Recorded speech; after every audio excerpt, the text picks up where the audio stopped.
Hey, what's up, everybody? It's Night Star here, bringing us a brand new video today. I am doing the mock draft for today's NFL draft. First 16 picks is what we'll be doing, and let's just hop right into it. So with the first one, we got Trevor Lawrence because I'm not stupid. Okay, I just truly believe that Trevor Lawrence is the best quarterback, and it's really just a clear-cut and obvious pick for the Jacksonville Jags. So yeah. Next up at number 2, I got Zach Wilson going to the Jets. Zach Wilson, kind of quiet name. Even before the draft, I won't lie. Really didn't hear much about him, but then his combine, his pro day, he went off, and I think he showed a lot of people what he's made of, and that he's built to actually be a quarterback in the NFL. So I got them taking him. And then at number 3, Niners, we got Justin Fields going to him. I just simply do believe that they have shown the most interest in this player, and it would make a lot of sense with recent events of his second pro day and how Niners were the main team there. And then at 4 with the Falcons, I got them taking Kawhi Pay. Probably butchered that name, don't really care, because they don't really have a rush defense, in my opinion. They don't have nothing there, so I figured they'd add to that and try to get something going with it. And with number 5, I got the Bengals taking Penei Sewell. Probably pronounced it wrong. Like I said, don't really care. Okay, and if you've just seen last year's Bengals, Joe Burrow was under so much pressure. No blocks, nothing. He was constantly getting hit. Okay, they didn't help him. So O-line is something they really need to address. And with the best offensive lineman in this year's draft, make perfect sense. And then at number 6, I have the Arizona Cardinals trading up with the Miami Dolphins to take Kyle Pitts at 6.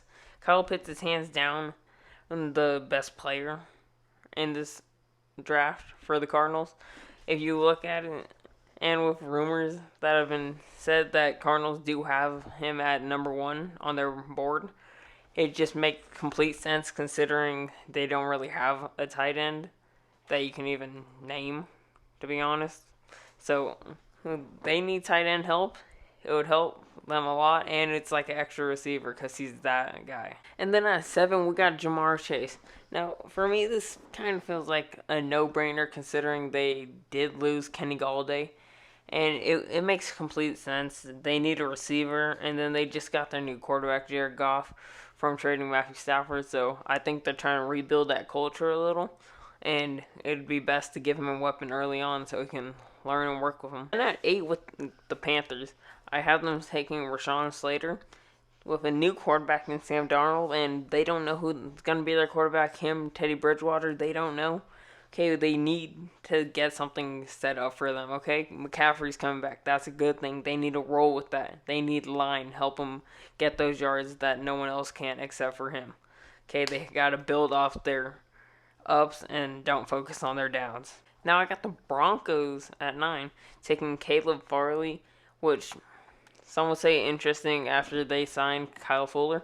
But they still need a corner, okay? And they only signed Kyle Fuller to a 1 year, so maybe it's a teaching thing type thing, how Alex Smith and Pat Mahomes did it.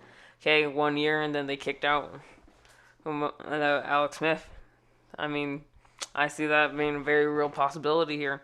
And Caleb Farley, you can argue, is the best corner in this draft. So it makes sense all around. Now, number 10 to the Cowboys, we got another corner, Patrick Surtain. The second, I hope I pronounced that right, but like I said earlier, really don't care at this point. Okay, the defense of the Cowboys is interesting because they can hold, but when they let up, they're letting up a lot. Okay, yeah, I mean if you saw most of their games with Dak Prescott, and all of those games were 35 plus games for them. But the other team was also scoring 35 plus. They were barely edging out those games. So to have a corner out there to help them, that'd be really helpful. Then next up, we at 11 for the Giants, I got them taking Christian Darrisaw. Once again, don't really know if that's pronounced right. Don't care. See, he's a lineman, okay? Which is probably one of the better ones, top 3, I'd say, in this draft.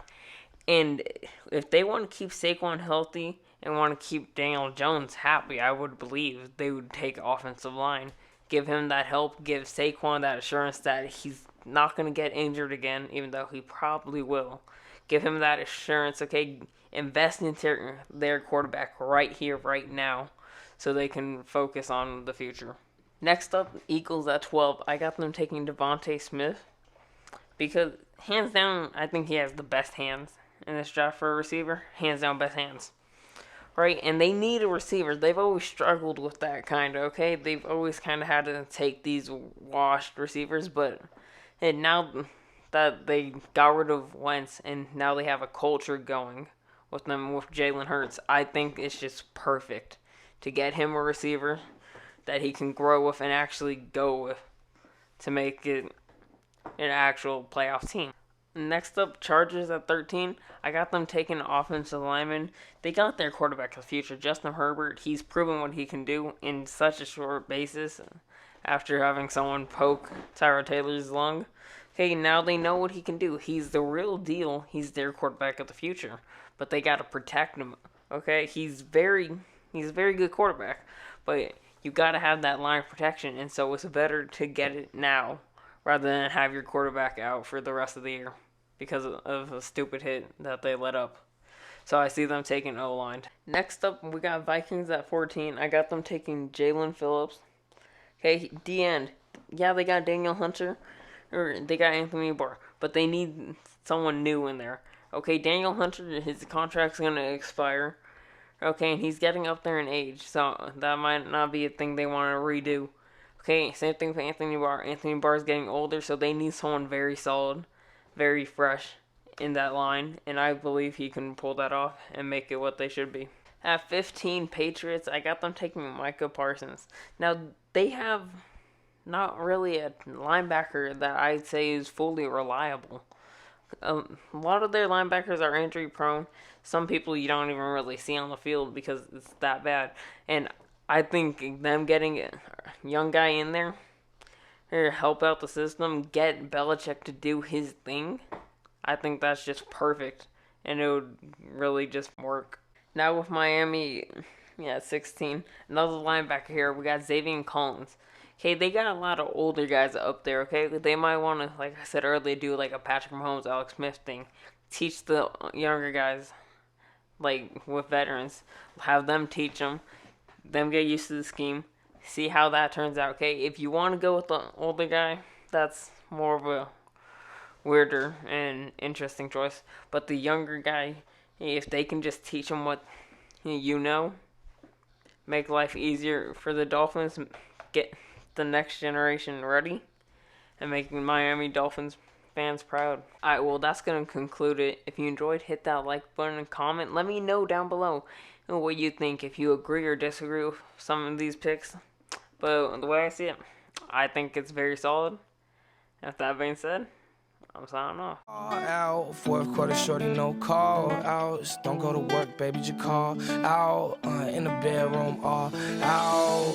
Perks on the counter, I can't wait to take them. Blunts on the counter, can't wait to face it. Bad little bitch, yeah, she be my favorite. All my songs, they all on her playlist. I don't really know how to say it, but I'ma say it. I don't really know if she take it, but she can take it. I don't slow it down unless I'm in the Matrix. Presidential brain, that bitch like Sarah Palin.